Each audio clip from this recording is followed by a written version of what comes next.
comes down and does a revival for Brother Steve every year. And Steve decided he wanted to upgrade this year. And so now I am teasing. I love our pastor. I have actually been the assistant pastor there for almost 15 years. I love our pastor, and he's one of my best friends. And so it's awesome getting to know Brother Steve over the years as one of pastor's best friends. It's been great to get to know him. And I'm very excited to be at your church. I'm always nervous when I go to preach, so it takes me a minute. I apologize. It takes me a minute to get warmed up to the crowd, but hopefully I will get there here in just a few minutes. He wanted me to give a little bit of my background, a little bit of my story, so you understood where this message is kind of coming from. This message is it's not a preaching message. He was talking this morning, the difference between preaching and teaching. This is not a preaching message. This is very much a teaching message. And it's because of many of the experiences that God has brought me through over the years. In dealing with technology and things like that, I started raising teenagers 2 years after I got married. You ask, how did that happen? My wife and I took custody of her 2 teenage sisters. It was actually about 1.5 years after we got married. Over the course of the past 20 years, we just celebrated our 20th anniversary. Over the course of the past 20 years, my wife and I have had 10 different teenagers in our home. On top of that, for 15 years, I served in youth ministry. 13 years of that, I was a youth pastor. So I have dealt with hundreds, if not thousands, of teenagers over the years. On top of that, I have been principal of a Christian school for 8 years. I have a lot of experience in this area. On top of all the experience with teenagers, I actually, before being in the ministry, I was CFO of $1 million corporation. And in that, I became an office manager with the company as well, dealt with all of their computer and equipment. I have been an IT engineer for a multi-million-dollar facility. I have also owned a computer business for about 10 years. I owned a computer business. I do all the multimedia, all the social media for several different churches. So this message comes from experience. My wife, who is out helping with the kids, is a registered nurse. She has helped me a lot from the medical side, understanding some of these things, that how brains work and things like that. She helps me a lot with that. And I probably won't get that deep into some of that stuff tonight. But hopefully, we're going to start in Ephesians chapter 6. I'm going to teach a little bit out of the Bible, and then I'm going to take that application and teach you specifically regarding technology. We're going to hope that this works. The first planes took flight in yay, it worked. First planes took flight. Listen, technology, I don't care how much experience you have. When it comes to church, technology just doesn't work. Just the way it is. Planes were invented in 1903. The Wright brothers took off in the first plane. About a decade later, we find ourselves in World War I. Planes like this is, the name of this plane is a Handley Page airplane. A similar plane for the Germans was called the Faulkner airplane. Some of you might recognize the name, the Red Baron. That was a German Faulkner. It looks similar to this. These are planes that we decided to take into war a decade after planes were completely invented from scratch. For me, that just sounds scary. We just learned about these technologies of airplanes, and we're about to take them into war. And they used them for things like reconnaissance missions, and they used them for rescue missions. And of course, they began to use them for bombings throughout the war. They were used for all kinds of things. And it amazes me, even thinking back in 1913, they started using planes. 1914 is when they actually started using it for bombing. You're putting highly explosive material onto something that was just invented 10 years ago. And it kind of shocked me a little bit until we get further along and understand what we're doing with technology today that has really only been invented in the last 10 years.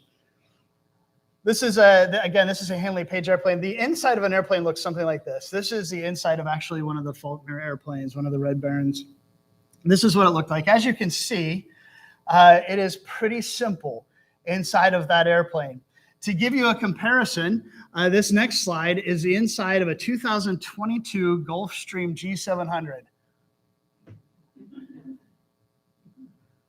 It's a pretty awesome looking plane, if you ask me.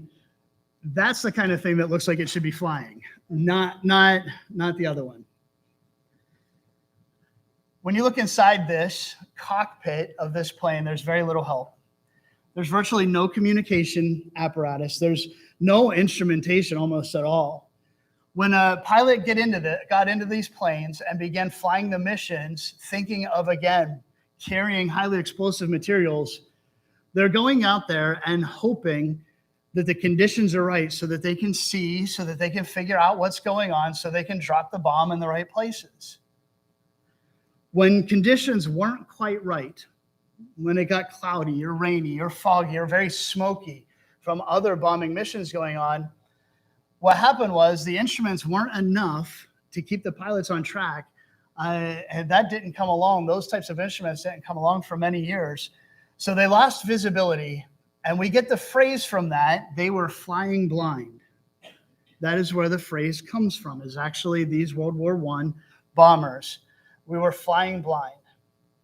You know, as we think about that phrase, flying blind, the idea behind it and how we use it in today's vernacular is that it's a lot of guesswork. We're trying to figure things out by intuition. What feels right? We're trying to figure something out without getting help and instruction. You know, I was thinking about it. If we went to the airport, we're getting ready to get onto our plane, and we've seen this guy getting into the cockpit, we'd probably have some issues. I don't know that I would feel too safe sitting in an airplane with that guy being in the cockpit. Yet when it comes to our children and teens, we seem to be content flying blind. And I'm gonna interchange the word. You'll hear me use children, teens, tweens. It's all the same thing. It's the next generation. It's the people coming up behind us whenever I use those phrases. The problem is we would rather turn our heads. We'd rather ignore the issues rather than dealing with the problems that we truly are facing. Society has shifted over the past 10 years like it never has before. And we're trying to navigate it by guesswork. We're trying to figure things out without getting help and instruction. And really, we're flying blind. We need to see clearly. We need to help our children safely reach adulthood.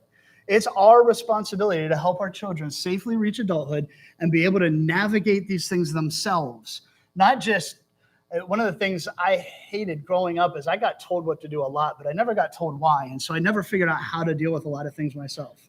So when I became a young adult, I failed miserably because I just didn't want to do things just for the sake of doing them. And that's all I was taught growing up.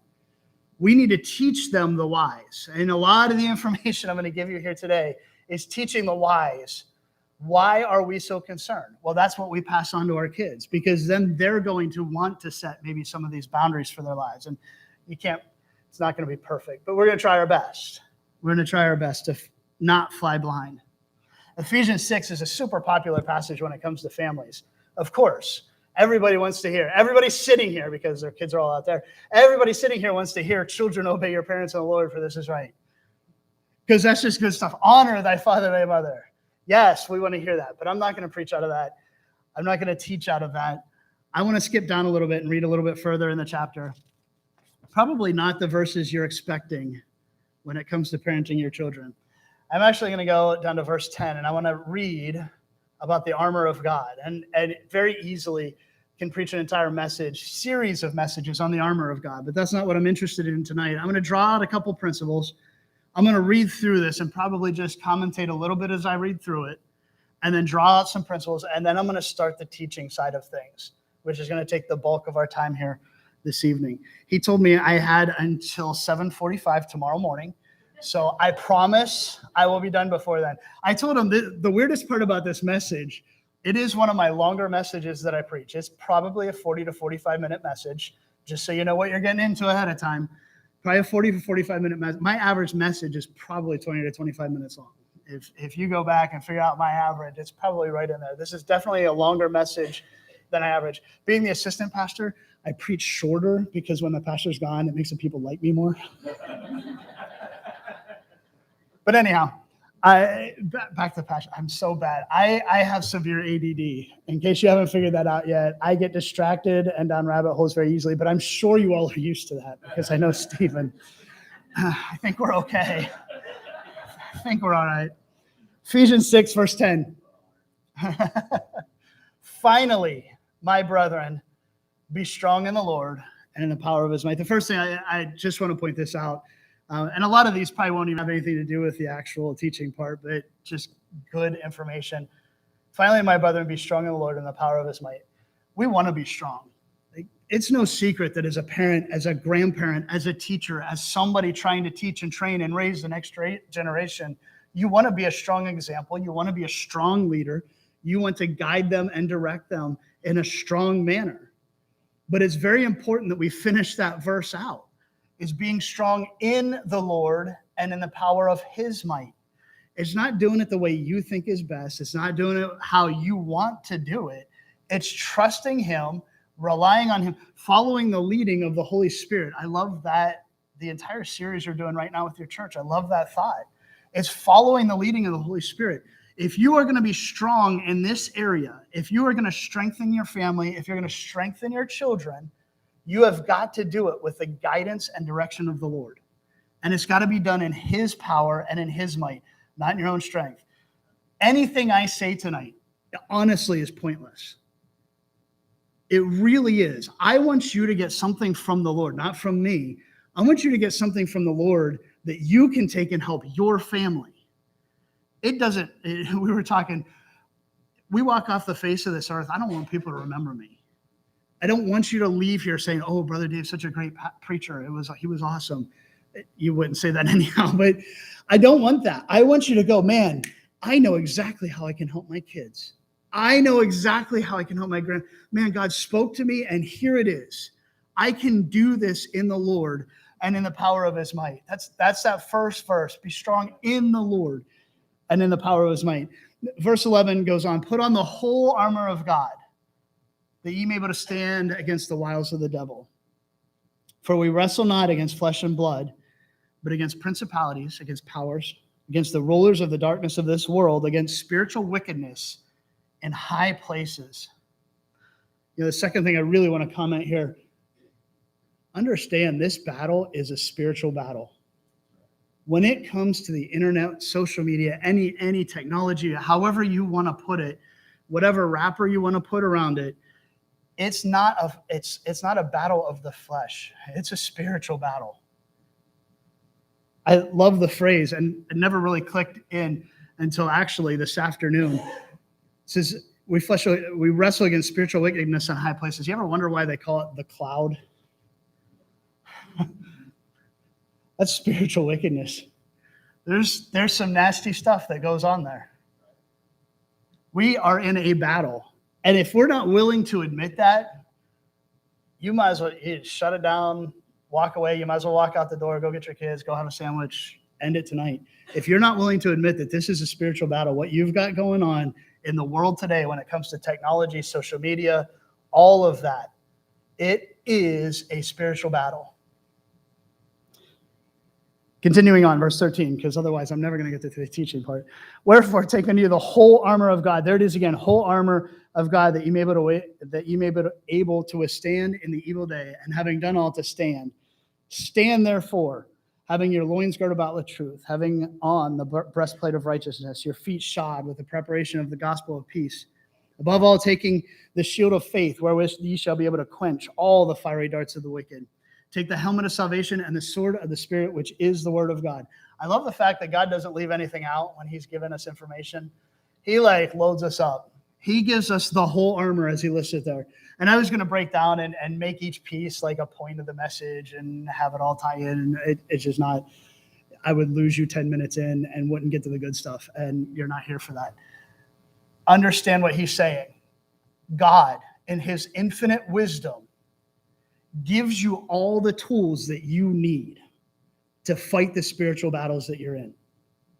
So going back to the fact that we are in a spiritual battle when it comes to our children, when it comes to our grandkids, whoever it is, when it comes to the technology, we're in a spiritual battle. God gives you all the tools that you need to fight this spiritual battle. The question really is, are you going to use the tools, or are you going to continue trying to fly blind? Are you going to look like that airplane pilot just wandering through the airport? Will you use the tools that you've been given? We go to the doctors because God, through the ages, have given doctors more and more wisdom. He's given us medication with increased usage. He is taking care of things more and more as time has gone on. And when it comes to technology, it's no different. He gives us more and more. He gives us more tools. He gives us more things to use. The verse 18 is the big one.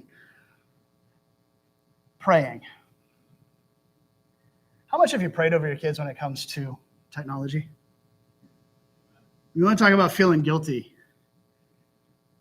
Taking this passage of scripture and even applying it to my own life. And again, going back to the resume, I was thinking about Paul as he listed all the things he was. He's like, and listen, it really was all pointless. I count it all but dung. None of it means anything. That resume that I gave you means nothing in the scheme of things, especially when I go back and I realize how much I failed just in this one small area. Praying over my kids and their technology, the direction that it's headed, how they're going to use it as their life goes on. What's technology going to be like when they have kids? What are they going to be navigating? How much are you praying? Praying always with all prayer and supplication of the Spirit. And then the key word, and watching thereunto with all perseverance and supplication for all saints. It's your job to watch. You're probably sitting here tonight because you either have a kid, grandkid, or you know somebody that needs this information. You're going to be responsible somehow to be watching for somebody. But go back. You can't start with the watching. It's going to start with the praying. And it's got to start with the preparing. Taking all the armor, all the information that you can get, all the tools that you can have in place in order to make it happen. I realize that this message is totally geared towards protecting our teenagers, towards our children, but understand how beneficial it would be if you used it to take those precautions yourself. We should protect ourselves. We should pray over our use of technology, and we should be watching out for our use, not just the kids. But I will say we're here for the kids, so that's where we'll put the focus tonight. Some statistics, and I don't know that you'll be able to, one too many. Come on. It is going the wrong way. Come on. It is. That's really that's bad. One more. Give me one more. Not going to give it to me. I'm not touching it. I'm going to read down through the statistics. Oh, did it? Hey, look at that. It's because I slammed in the pulpit. It's technology, I'm telling you. It's technology. You probably can't see what all that says, especially if you're in the back, but I'm going to go through these so you can kind of understand where we're at. Before I read the statistics, though, one of the things that I wanted to point out, the compiling of this information, that's really what I've done, is I've compiled information. This is not what I am presenting to you from here on out, is information that I've gathered from tons of resources. I'm going to read off a few here only because specific ones that I pulled information off that I'm going to show you, and we are live streaming. I want to make sure I give credit to where credit is due. I feel that is important. Many of these sources are Christian, but many are also secular. Many resources are talking about unsaved people, but they are also talking about saved people. Many of these resources come from churched and unchurched. So understand, when we're using some of these statistics, it is just as viable that it is one of your children who is sitting here that falls into these categories. So it's very important that you understand how very careful we need to be as parents, as guardians, whatever we are. But real quick, just to give you some of these sources, and again, it's just a few. Consumers Advocate. There's a site called Smart Social, Harris Interactive Polls, Polly Kloss Foundation, Barna and Gallup Surveys, SafeWise, a company called Very Well Family, PC Magazine, a company called Clark, Fossbites, and one of my favorites actually is Common Sense Media. It's a good one. If you don't have that at all, if you've never used anything from Common Sense Media, it's pretty good. When they have information on something, it's good information. So here are the statistics on this first slide here. 99% of our children, again, rap children, teenagers, tweens, whatever you want to call them, 99% of our children use the internet. That's a huge statistic. And then we get into some of these. 30%. 30% talked to strangers about meeting in person. So figuring here, let's just guess. How many kids do you think are over there playing a game right now? 30? 9 of those kids, give or take, have talked to a stranger about meeting online. 27%, almost that same statistic, talk to a stranger online about sex. And again, this is why the kids are out there. I'm using some verbiage that I want to be, as a parent, I want to be the one to introduce those things to my kids. Not that I think it's vulgar in any way. I'm not saying anything vulgar, but as a parent, I want to be the one introducing those concepts to my children. That's why they're out there and we're in here. 27% talk to a stranger online about sex.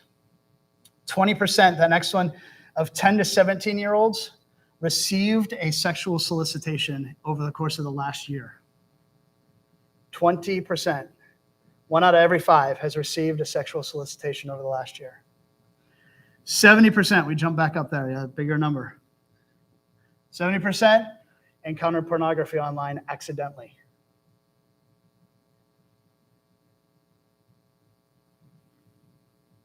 That's a scary number. Accident. They didn't go searching for it. They're messing around online, and they came across pornography. 70%.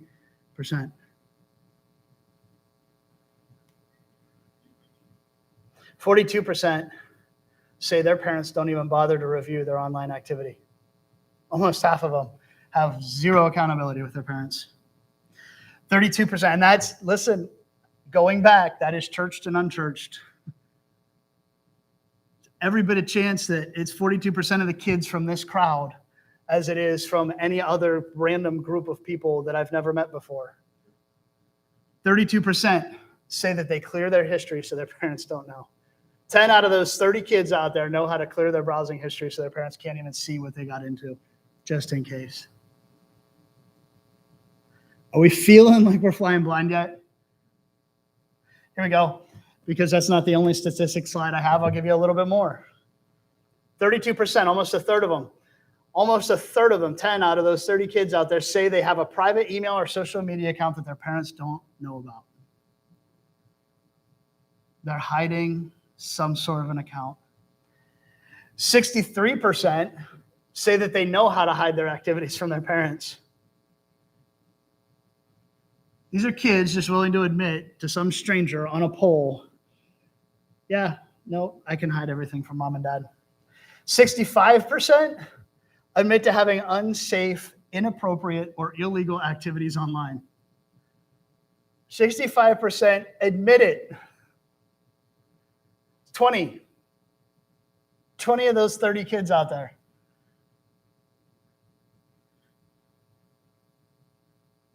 I said this at my church. I think this is probably my most heartbreaking one.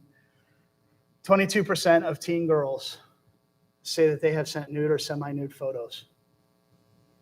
And that is just as many Christian girls as it is non-Christian. Saved as unsaved. Churched as unchurched.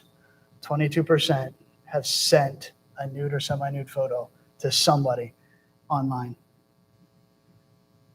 90%, 70%, I said this, 70% encounter porn accidentally. 90% of 8 to 16-year-olds have seen some sort of pornography online.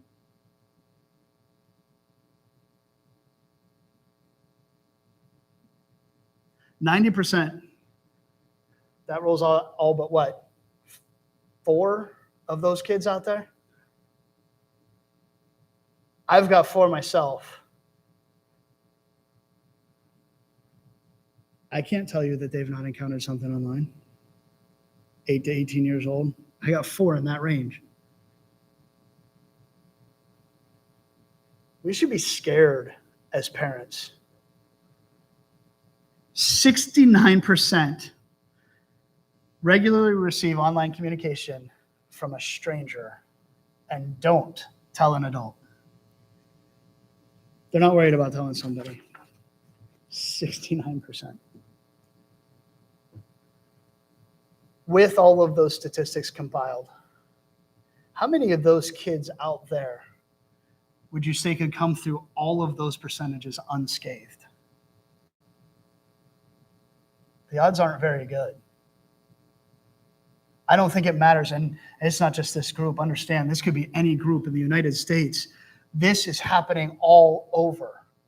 And as hard as we think we can protect our kids, we're just flying blind, just trying to figure it out. And listen, I've done all this. I shared with Brother Steve, I probably have over 30 hours, 35 hours of research into this message. And I still, coming out of it, teaching you, feel like I'm flying blind. Like there's just so much out there that's new every single day. The things that I'm sharing with you that I prepared for my church, 5 weeks ago, is already becoming outdated. It should scare us to the point that we're willing to do something to stop flying blind. 3 areas in particular that I really want to talk about tonight that I feel like we're flying blind, and I kind of just separated things out into these 3 areas. The first is going to be screen time. We're going to talk about that. The second is going to be pornography. And then the third is going to be apps. Some of the different apps and websites and things like that that are out there. I think these are the 3 areas. I promise you, I can, as sure as I am standing here, I promise you, those kids out there will outsmart you when it comes to technology. At 4 and 5 years old, my son knew things that even my teenage daughter now didn't know when she was 10, 11, 12 years old. They are picking up on things so much faster. And it's just the way society has moved. You know, we say we don't believe in evolution, but there is an evolution of mankind. We grow and we change with the times. And these kids are changing with the times. They have adapted to technology and they understand it in ways that we still don't. As much time as I have spent in the industry, it's all new. And I watch my kids pick up an iPad and I watch what they can do with it in 30 seconds, their very first time picking it up, that it took me hours to learn how to figure out. Still would take me hours to learn how to figure out. I'm not that old, really, honestly. I'm not that old, but I feel like it sometimes when you're talking about this stuff. Stop. I'm not that old. Stop it. You're not that far. I'm just saying. You're coming up on it quick. We need the armor of God. We need the armor of protection. We need information to protect our kids, our families, our homes from many of these dangers. We need to watch with all perseverance is what we need to do. It's basically what it boils down to. In the area of screen time, in 2019, the average entertainment screen time for a 13 to 18-year-old, 2019, this is a 2-year-old statistic, 7 hours and 22 minutes per day. That's average. Now think about that. An average teenager sleeps a hair over 9 hours a day, which means over half of their waking time is spent somehow on entertainment screens. That statistic being 2 years old, imagine how much more that probably is even today. They're spending over half of their lives on screens. I think that we probably need to figure out some way to put some limits on that. It can't be good for them. And then I'll talk a little bit about a story later on, but it's horrible. I'm going to say this up front. I have messed around with Macs and Androids for years. I settled on iPhone several years ago, quite honestly, because I got tired of my phones just not working. I got onto an iPhone and I have been blessed ever since. I am not an Apple salesman, but you will probably start thinking I am by the time I'm done with this message, because they have so many features built in that work. Whereas Android and Microsoft, if you're getting into tablets, phones, technology that are Android and Microsoft based for your children, they're so much easier to work around the parental controls and things like that than an iPhone is. An iPhone, if you pick a good password that your kid doesn't know, you can lock them down pretty hard. So I am going by what I know. And this is what I know Android and Microsoft have very similar things, and you can follow very similar processes to what I'm going to show you here on the screen time. But they don't work the same as Apple because your kids will figure out how to work around it. I promise you. And to be honest with you, any of the parental control apps that you get, any of them, your kids can find a way to work around it, I'm sure, if they work hard enough. Nothing is going to replace you picking up the phone and actually looking at it and seeing what they're doing, grabbing their tablet while they're using it and taking a look at that screen before they have a chance to hide it and move it and delete. Grab it and check the browsing history before they have a chance to clear it. I do it to my daughter all the time. If ever she tries to stop me, guess what? She's going to lose her phone because I'm going to know there's something on there that there shouldn't be. It's pretty simple. If you don't have anything to hide, there's no reason somebody shouldn't grab your phone. I'm just going to throw it out there. Your pastor should be able to walk up to you and grab your phone at any point he wanted to. And I know Brother Steve, and he would never do that. But it should not be an issue for me to go, Brother Steve, you should check that over. Check it out. I'll give you my password. Look through it. I don't have anything to hide. My wife checks my phone every now and then. My wife is not a techie, so she is not as good at it, but it shouldn't be anything. It should be very easy for you to hand over your computer and say, here, go ahead, take a look through it, without you first having to clear your history or hide something. Or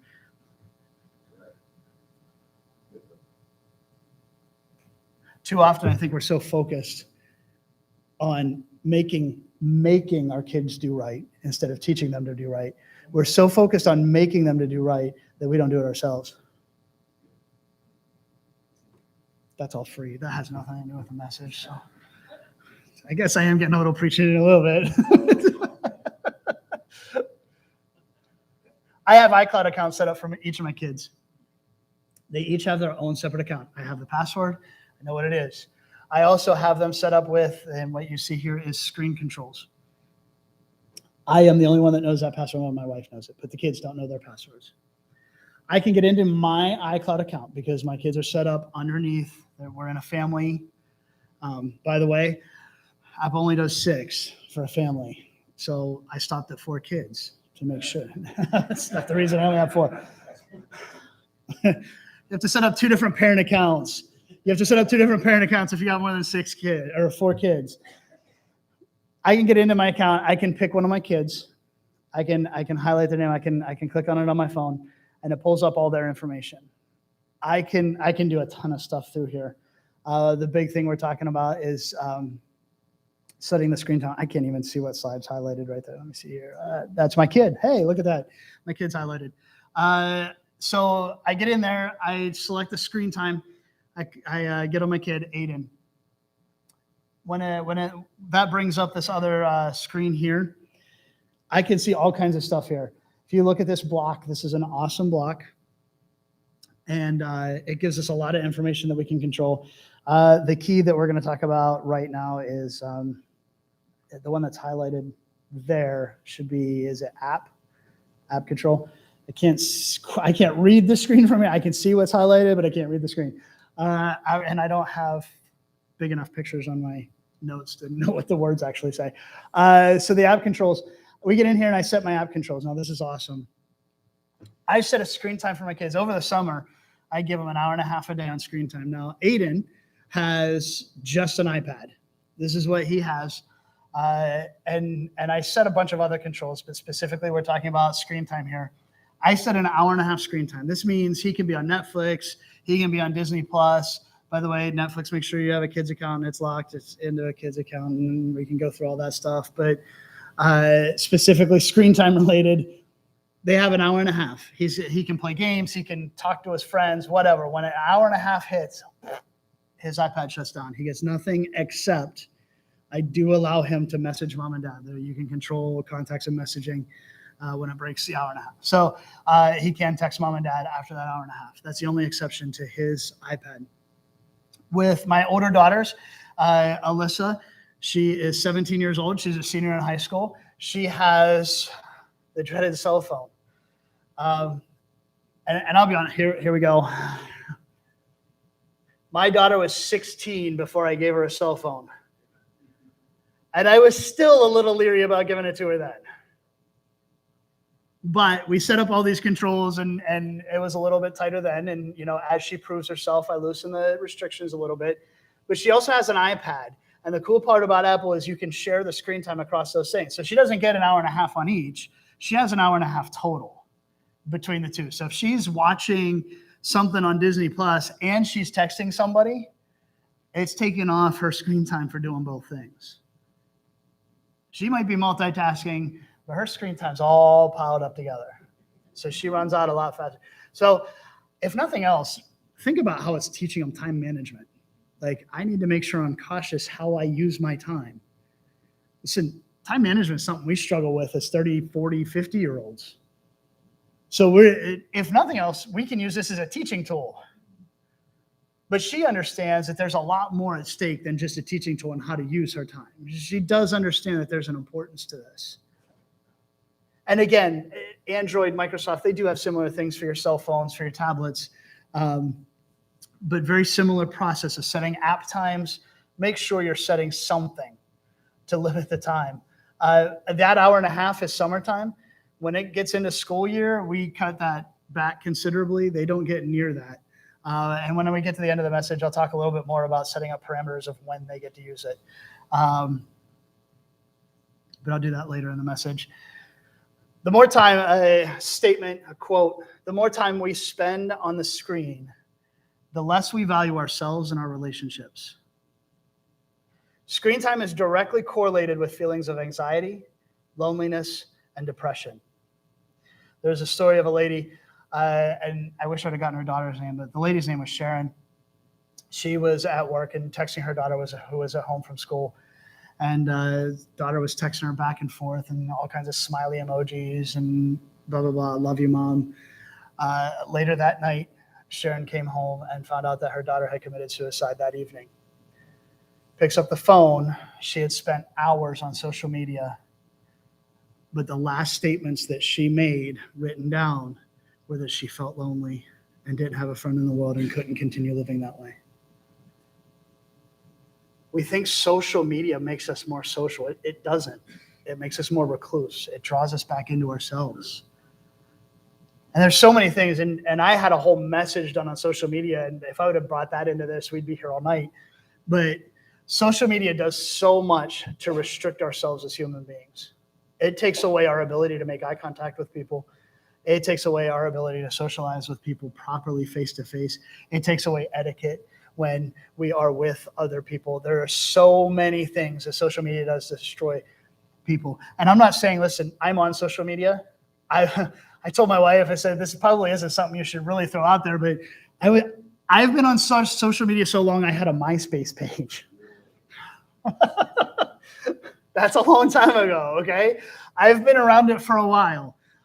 It will kill you if you don't put it in check. You can get wrapped up very easily. What people put on social media is not real life. We look at it and we think it's real life, and we think it's so awesome, and we think they have picture perfect lives. But you only see the surface. You only see the facade. There's no depth to social media interaction. And it has caused us to have no depth in our human face-to-face interactions. That's my rant on social media. I probably won't be the only one. Experts suggest that we put no screens in front of our faces for a full half hour before we go to bed. In order to get the best night's sleep, all screens off at least a half hour before you go to bed. By the way, my kids do not have any screens inside their bedrooms at all. None. Their iPads don't go in there. Their phones don't go in there. They don't have televisions. They don't have a PlayStation hooked up to a television. They have no screens in their rooms whatsoever. The only screens we have in the house are in very public places. The only other television that we have, my wife and I do have a television in our bedroom, which is never on. But it is there in case a couple of the kids are downstairs watching something, and at least two of the kids go, we don't want to watch this. Could we go watch something else upstairs? There's got to be at least two of them. They go together. Nobody watches anything alone in a bedroom. There's no screens in the bedrooms outside of that. I had a parent come to me after I preached this message at our church, like, should I just take the screen out of my kid's room? I'm like, yeah. But they watch television before bed. It's not good for them. Health-wise, it's not good for them. And I can promise you, if you're letting them watch television and you're not there with them monitoring it, at some point or another, they're going to start watching something that they shouldn't because they're kids. They don't have those boundaries. It is important to set up some serious boundaries on screen time. So we're flying blind. We got to get back on it. Is it really that late already? Holy moly. This thing is like really giving me fits. I'll start pointing back at. There we go. Okay, wow. You're not going to read all that anyhow. Okay, here we go. We're gonna get into some of these apps. This is starting on pornography. You need something. You got to filter your phone, filter your computer, filter anything you can. You got to watch yourself. None of them are perfect. None of these apps that I'm about to go over are perfect. They all have flaws, and to be honest, could probably be hacked by your teenager or your 4-year-old because they are smarter than you when it comes to technology. But that's what makes it so important to sit down with them and explain why you're putting these apps on their phones. Explain to them why you're putting these apps on their tablets, why they need these safety precautions in place. Show them that it's to protect them. But if you're going to tell them that, you better have a really good excuse as to why you're not protecting yourself too then. It probably needs to be on your phone too. Things you want from a parental control app. You want them to help with content filtering. This is what is visibly seen on the screen. You want it to help with safe browsing, what they're trying to go to. You want it to limit screen time if you can. Again, Apple's awesome because it has it built in, but a lot of these other apps have it as well if you're going to use Android or Microsoft or computers or whatever. You want it to create a safe text and instant messaging environment. You want it to monitor their social media and probably even manage how much time they're spending on it. And then you want it to bring all of that back, and that's what that second list is. You want it to report all that back to you as parent. You want it to send you an email when there's something going on. You want it to alert you by a text if they're getting onto a site they shouldn't get onto. Listen, you should be alerted as a parent if they're being cyberbullied. And I understand, oh, well, our kids are Christians. They're never going to get cyberbullied. It's the day and age we live in. Chances are, somehow, some way, they will at some point be cyberbullied. It's important that you would know that as a parent so you can help your child through that process. So some of these apps, we'll go through the specifics. The first one is called RPact. And because I know you're all taking notes frantically and your hand is starting to cramp. And I printed out these slides to give anybody who wants a copy. I have copies of these slides that talk specifically about the apps and the websites and all that. I have copies of these that you can take with you. So I'm not going to spend a ton of time on them because time is fleeting from us quickly. RPact. Pros, parents can use RPact to create device usage schedules. They can block apps, limit screen time, block devices at any time. One of the key features I love is being able to get on my phone and block any of my kids from being able to do anything on their devices at any point in time. Being able to locate your family. RPact is kind of difficult to set up, especially on iOS devices, and it can mess some things up a little bit. Being a little bit more difficult, I actually didn't mind it overall. It was a good app. This is one that I have personally had experience with. If the pricing is still accurate, again, this is from a couple weeks ago, it was free for one device and $6.99 a month for premium, which added extra devices. So it's not too shabby price-wise. The next one, and these are some of the most popular ones, is the reason I picked these, is Guardian. Monthly plans start at $1.99. It does work really well on Android and tablets, but quite honestly, I don't like it. So I'm not going to bother reading through the rest of it. You can get the sheet if you want to get the detailed information. If you were going to ask me, I would never point you in this direction personally. I'm about to get sued, I'm sure. So it's awesome. Next one is Kids Locks. Just because I wouldn't use it personally doesn't mean you shouldn't. I will say that. One of the things I do mention at the end, and I'll say it now, every family is different. What I do for my family is not going to be the same as what you need to do for your family. Every family is different. That's why you've got to be in tune with the Lord and follow him. It's in his might because you've got to do what's right for your family. Kids Lock, I did not mess with this one. but it has a lot of great reviews, but it only works for iPhone and Android phones. It doesn't really have a broad spectrum of use. The next one is Bark. Out of all the ones I tried outside of Apple, I probably like Bark the best for ease of use. Their price is a little bit more. It's about $5 a month for one phone, and it's like $99 a year for premium, which I think gives you up to 6 devices, if I'm not mistaken. But I liked it about the best as far as easy to set up and easy to set the controls for your kids or yourselves, your spouse. It was easy. And then, of course, Apple, if you go back, and I'm not going to do it here and now, but if you went back to that other screen where I showed Aiden's information, I can block adult websites. I can block apps. He can only download apps that are good for 9 years old and under. He can only listen to music that has clean lyrics. You can block music on the Apple phone. And I'll tell you, next to social media influencing your child, music is probably the second biggest influence in their life. So if you don't have some sort of control over the music, you're probably going to run down the same path and have the same issues. I love the Apple setup. I love the ease of use. I love the fact that I have total control over everything from app to music to ebooks to everything. It just makes it nice. Some of the other ones in the running, Q Studio.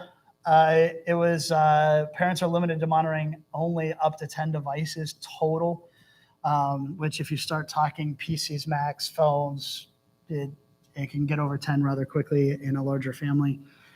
Soaring Safe is a free solution for specifically browsers. So it doesn't do a lot of the other things. FamiSafe lets parents control screen time, but there's nothing to monitor apps or messaging. Canopy is probably the other one that I would recommend. I have not tried it myself, but I have a lot of pastor friends who absolutely love it.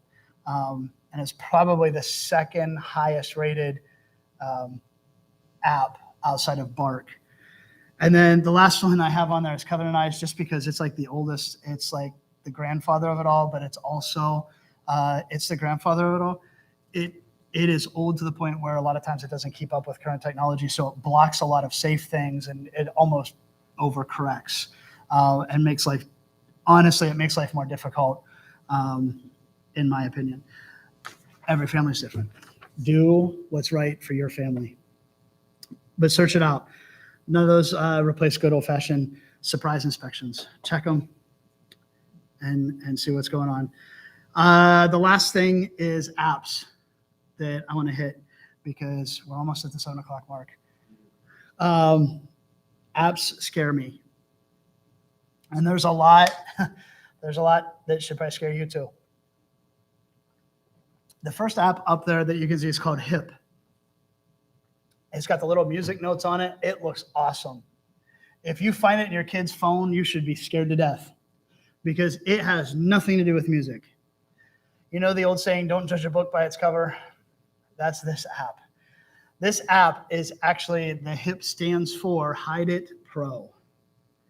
It is meant to hide things on their phone so you can't see them. It looks like it would be a music manager, but that's not what it does. You can actually hide pictures. You can hide text messages. You can hide videos. You can hide apps so your parents can't see them. It puts a password on it so they can't get into it, and you can put anything in there that you don't want them to find. The next one on there is called Calculator Plus. It is the same kind of thing. These are called Vault apps, by the way. What they do, it's like a vault. It hides things inside that they can set a passcode that they can't see. Calculator Plus has nothing to do with the calculator outside. You use a pin pad to punch in your passcode. When you punch in the passcode and followed by the % sign, it reveals all your hidden photos. It can hide contacts from your parents so they could be having secret relationships without you ever knowing. It can hide browser histories. It can hide other passwords. It's called Secret Calculator in the App Store, but obviously when you look at it on the screen, you would never know that that's what it was. The next one on there is Snapchat.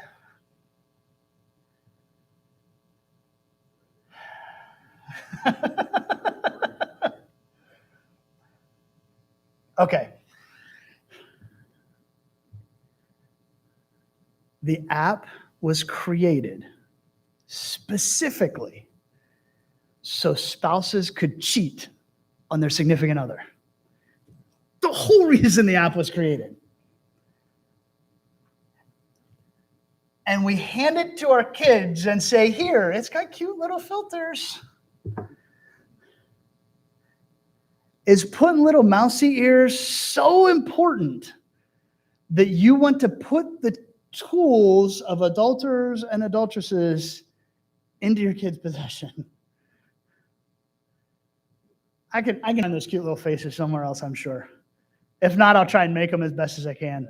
My kid doesn't need access to unlimited human contact with no accountability whatsoever. If you think that it's okay for your kid to have this app, you're on a whole different plane than what we're talking about tonight. You need to go back to the beginning and read those first verses. You need to start in Ephesians 6:1 and go the whole way through, because you're not training your child.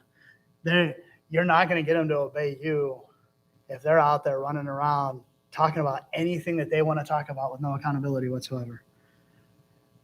This app, he picked up on it. Out of all the apps that I see on the market, this one probably drives me the most crazy, because Christian parents say, oh, it's just filters, it's okay. They're just trying to chat with their friends. Let's go back to some of those statistics we talked about. How about that 22%? There's 22%. How many of those, what do you think the percentage of those is that use Snapchat to send those nude photos, those girls? Almost all of them use Snapchat, because there's no accountability. They can get away with it until that other person takes a screenshot and then posts it online. All right, I'll stop on Snapchat. Line is another all-in-one mobile hub for chatting, sharing. Basically, you can communicate with strangers anytime you want. Whisper is another one. You can communicate. It says it's anonymous, how you communicate. Some of these, the reason I wrote them down is because they're just deceitful. Whisper says that you can communicate anonymously to an online community. But even if you shut off what they call their location tracking and stuff, people still know what city, state, country, and in nearby section, you can see the posts from everybody that is nearby you within a certain radius. So whether or not you shut off your location, people can see if they're close to you or not. Users are very possible exposed to cyberbullying, explicit languages, references to drugs and alcohol, other material that should concern parents. Because the app provides the geo-identifying information, there is increased danger that strangers will see where your child is located. The app also promotes private communications, where users can get into private rooms. Basically, we used to call them chat rooms, but same principle, where it's just two of them communicating, exchanging images and personal information. Other ones that are very similar to that are called Yik Yak. Where do they come up with these names? Yik Yak Generator, After School, Animo, Psst. That was deep and thought-provoking. And Anonymous. Keek listed up there as a messaging app. Again, privacy is a huge concern. They can send and receive messages with people they're not friends with. Basically, the world is their oyster, and they are the world's oyster. And anybody can send anything to them. Oh, but it's just how I talk to my friends. Don't let it be an excuse. Don't fly blind. It's open communication from anybody to anybody. Vora, this one I put on there, it's a dieting app, which you think might not be that big, but obviously there's the whole health issues and eating disorder concern. But it also has geo-feature location apps, things like that, built in, that actually, if your kid's on a diet or whatever, people can find out where they're at. And that just scares me. I don't need people knowing where my kids are. This list also will be included in your packet. Just using the top one as an example, Omegle. You can go to omegle.com, And you can connect in a video chat to a stranger basically anywhere in the world. So yes, as a parent, from the time your kid was like 18 months old and starting to learn how to talk, you have taught them, you have trained them, you have spent hours, weeks, days, and years trying to teach your children not to talk to strangers, and in 10 seconds, you hand them the tool to talk to 80 million strangers all across the world just by typing one of these into the search engine. It just sounds scary to me. Probably something you want to watch out for. By the way, you can, in all of those softwares that I talked about, all of those apps, and in Apple and even in Android and Microsoft, you can block websites. And I would suggest take that list and just list them down through. And it's not going to catch them all. These are just the most popular ones right now. But go through and block them. Like I said, I spent 30 hours plus, probably 35 hours plus combining this information. We're flying blind. I haven't even scratched the surface. But I want to bring it down to this. If it'll go. It's loving me. Okay. Number one, lead by example. Be the role model. You want them to unplug, guess what you need to do? Unplug. You want them to be there at dinner time and not have their phone sitting in front of them, then dad, when you get home from work, put the phone somewhere where it's not right in front of you at dinner time. You want them to be accountable to you when it comes to what they're viewing on their devices? You should probably show them that you're accountable to somebody. Lead by example, and I've kind of hit that the whole way through. Lead by example. Number two, set ground rules up front. I've seen parents that make cell phone contracts with their kids. I just went through a list of rules with my daughter before I ever let her have a cell phone, but some people actually make their kids sign off. Here's the list of rules. Here's the consequences. If you break this rule, here is the consequence for it. Here is my expectation for how you use this device. And if you break my expectations, here is a penalty that will come. Here is the consequence that will happen. Because listen, the last thing you want to do as a parent is, going back to earlier in this passage, is provoking your children to wrath. When you catch them with that website up on their phone, you don't want to just fly off the handle. You want to have it in your mind, the steps that you need to take right then and there. You need to have that premeditated, because otherwise you will fly off the handle. You're probably going to say something you shouldn't say, and things are going to happen, and you're not going to teach and train in that moment. You're going to punish in that moment. You're not going to disciple. And that's the important thing. The chastising of the Lord, the discipling of the Lord is what helps us to grow and learn. And you as a parent and guardian should be that replacement for your child. You should be the picture of the Lord in their life, chastising them, teaching them, and training them in that moment, not just flying off the handle and punishing them. Don't provoke them. Have the ground rules set up front. Number three, determine is screen time a privilege or a reward? This is going to be very much a parenting style preference. A privilege can be taken away as punishment. In that discipling process, if they have the privilege of using screen time, you didn't get your chores done, so I'm going to take that tablet away from you. So it can be used, if it's a privilege to start with, it can be taken away in order to correct behavior. If it's a reward, it's given for the proper behavior. So one of the things, we don't let our kids on electronics until, and then we have a list of things that have to be done. They have to do certain chores.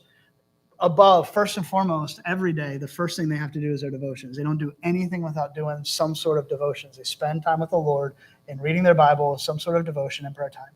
They don't get to touch an electronic until after that.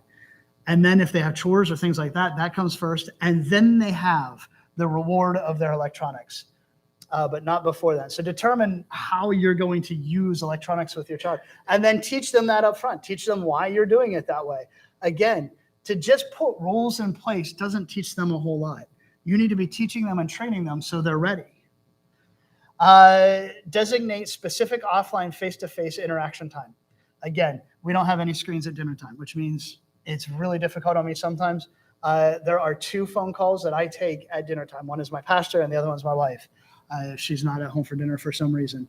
Other than that, I don't answer the phone at dinner time. I click silent, let it go to voicemail, let the text sit, whatever. Nothing during dinner time. We have specific designated time. If we have a family game night, there's no electronics. My son loves Skip-Bo. He's 9 years old, and he's not 90. I don't get it, but he loves Skip-Bo, and he will play Skip-Bo over playing on his iPad. That's how much he loves that game. I don't get it. But if we're having a family game time, that's it. No screens, game time. I already touched on this with social media, but use it as a tool and not a pastime. If you're using social media as just a pastime, you'll get caught up and you'll be on it. You'll be idle for hours. Use it. Check on a friend. Check on a family member. Post something uplifting. Whatever. Use it as a tool. I find great stuff. You can find stuff on Facebook Marketplace all the time. We were looking for stuff yesterday on Facebook. There's a wise use for it, but it shouldn't be a time waster. Avoid screens in bedrooms. I already touched on that. That half hour before bed is a great time to teach them to just meditate. Pray for a little while before you go to bed. Spend some time with God. Pray for your family and your friends, and teach them to use that half hour to wind themselves down and just make it about them and God. By the way, it'd be good for us too. How often do you find yourself, okay, I'm tired. You put the phone away just in order to close your eyes. Take some time before bed. Did I get all those? Are they all up on the screen? I hope. All these things I've given you tonight are just tools. They're never going to replace the true discipleship. That's what you have to do as a parent. You spend time talking about the things. Spend time helping them set up the safeguards themselves, learning how to do it. Don't give them passwords, but help them learn how to do it. Teach them why it's important. It's most important to teach, because teaching somebody to put the armor on themselves will always go further than you putting it on for them. Teach Amanda fish versus giving them a fish, whatever that whole quote is. That one there. Teach them. It's so important to spend time teaching. The problem is, honestly, we've gotten lazy as parents. We don't want to take the time to teach our kids. We just want to put the rule in place and expect them to follow it. But that's not how it's supposed to work. God consistently shows us, commit thou to faithful men that they may be able to teach others also. It's our job to teach them. I have no idea what's going on. Here we go. Fine bind. Put on the whole armor of God when it comes to the internet. 3 points to give you. Here's this sermon. Acknowledge it. Acknowledge that there's an issue and you need help. If you're sitting here and you've gone through and you've heard all these statistics and all this information, you're going, I don't need any of this. My kids are okay. I feel for you. My heart's broken for you because you're missing what's going on. You're really missing what's going on. You need to acknowledge that there's an issue and that you need help. Hey, there it is. Acknowledge. It's trying. I think it's just the distance, maybe. I don't know. Take action. Take action. Implement some safeguards for you and your family. Do something. Don't just, I've given you a ton of knowledge. Now be wise with it. We were talking this morning about the difference between knowledge and wisdom. I've given you a bunch of knowledge. It's up to you whether or not you want to be wise. Be accountable. Be accountable to somebody and keep your kids accountable. One of the greatest phrases I've ever heard when it comes to business, let alone when it comes to things like this. You can't expect what you don't inspect. You can put all the ground rules in place that you want, but if you don't ever follow up with your kid, guess what? You never know if they're actually following it. All of this, but probably the single most important piece of armor that I could possibly tell you to put on in order to stop flying blind, safeguard your house, safeguard your family, safeguard your home, safeguard your kids. The single biggest thing, ask. If you don't know, ask. Get help, do the research. I don't think any of us would be brash enough to say that the future of our children isn't worth us taking the time to find the right safeguards to put in place. I don't think any of us would be bold enough to say that a few dollars a month or $100 a year, I think the most expensive one that I gave you there was $100 a year, was too much money in order to protect my child from those things. I don't think any of us would be brash enough to say that. Take the time, protect them, take the time and teach them. But man, when you run into problems, take the time to ask for help. You got a pastor who loves you. You should hear the way he talks about you outside of church. He loves you. And he would do anything he can to help you, including, and he has the absolute liberty to call me and say, listen, I need you to call this family. They're struggling with this stuff. Can you help give them some information? He can call me anytime he wants, and I am more than willing to help in any way that I possibly can. You have the resources available. Put on the whole armor and stop flying blind. Last thing I want to say, James 4:17 says, therefore, to him that knoweth to do good and doeth it not, to him it is sin. If you can sit there and say, I wouldn't call it good to protect my kids, I think we would all say it's good to put safeguards in place to protect our kids. To him that knoweth to do good and doeth it not, to him it is sin. Steve. Thank you so much, Brother Dave. Appreciate Love you, you, man. man. Brother Jeff, get ready. Let's take up a little offering tonight. We just do this just to